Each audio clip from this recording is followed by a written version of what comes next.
মিথ্যা মামলা দেওয়াটা ঠিক হয় নাই।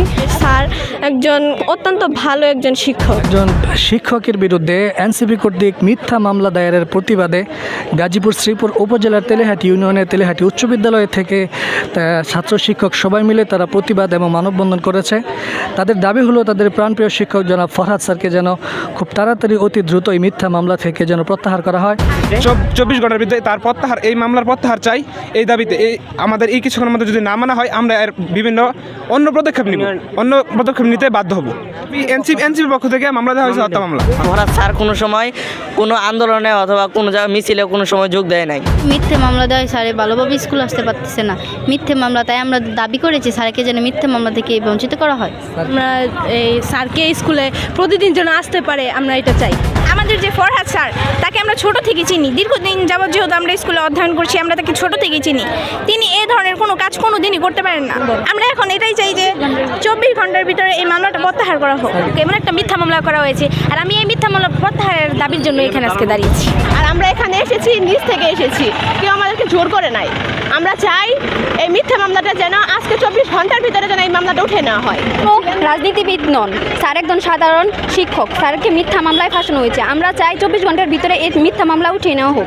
আর যদি না উঠানো হয় তাহলে আমরা রাস্তা ব্লক করে দাঁড়ায় থাকবো। স্কুলে আসে এবং বাসায় যায়, এতটুকুই তার সারাদিনের রুটিন। সে মানুষের তাদের কোনোভাবে সম্পৃক্তই নাই, তাকে কেন ফাঁসানো হবে? ধন্যবাদ। ছাত্রছাত্রীরা স্বতঃস্ফূর্তভাবে তারা যখন আমার ঘটনাটা জানে, ওইটা জেনে কিন্তু তারা সংক্ষুব্ধ হয়ে আজকে মানববন্ধন করেছে। এখানে আমার কোনো ডিরেকশন ছিল না। তো এই মামলাটা আসলেই মিথ্যা, কারণ এই ঘটনাটা ঘটেছে হলো 19 জুলাই 2024 সাল। এখন আজকে 1 বছরের বেশি হয়ে গেছে।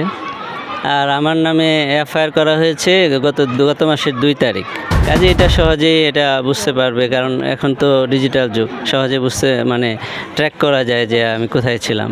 এটা যদি প্রশাসন ইচ্ছা করে ট্র্যাক করে যে দেখতে পারবে যে আমি আসলে ওইদিকে ছিলাম কিনা বা কোথায় ছিলাম অবস্থান। এটা বৈষম্য বিরোধী, ওখানে আমি যা দেখলাম বৈষম্য বিরোধী। হ্যাঁ, ওখানে যে মামলা হয়েছিল ঢাকা চিফ মেট্রোপলিটন ম্যাজিস্ট্রেট কোর্টে 19 জুলাই, ওইটার থেকে পরে গুলশান থানায় এই মামলাটা করা হয়েছে, আমলে নেওয়া হয়েছে গত মাসের 2 তারিখ।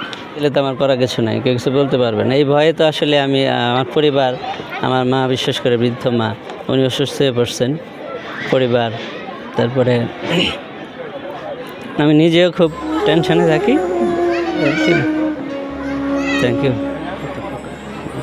সঠিক বিচার চাই যে আর আমার যে নাম দেওয়া হয়েছে এটা প্রত্যাহার চাই, কারণ সরকার তো পারে, সে তো চেষ্টা করলেই যে কোনো মুহূর্তে এটা করতে পারে, আমাকে যেন হয়রানি না করে। কারণ ছাত্রছাত্রী পড়াই, এখন আমাকে হয়রানি করা মানে ওই হয়রানির কারণে তো আমি ছাত্রছাত্রীদের ঠিকমতো মনোযোগ সহকারে পড়াতে পারি না। হ্যাঁ, পরিবার উদ্বিগ্ন থাকে, আমি ঠিকমতো বাড়িতে থাকতে পারি না, টেনশনে থাকে। সব মিলিয়ে একটা দুর্বিষহ অবস্থা। আমি এটা থেকে পরিত্রাণ চাই।